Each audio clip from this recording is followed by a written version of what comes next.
వార్తలకు తిరిగి స్వాగతం.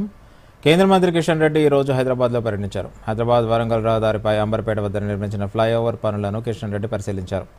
ఇప్పటికే ప్రజలకు అందుబాటులోకి వచ్చిన ఫ్లైఓవర్ను కేంద్ర మంత్రి ఎల్లుండి ప్రారంభించనున్నారు. ఈ సందర్భంగా అంబర్పేట మహంకాళి అమ్మవారి ఆలయంలో ప్రత్యేక పూజలు చేశారు. అనంతరం ఫ్లైఓవర్ పరిసర ప్రాంతాలను పరిశీలించారు.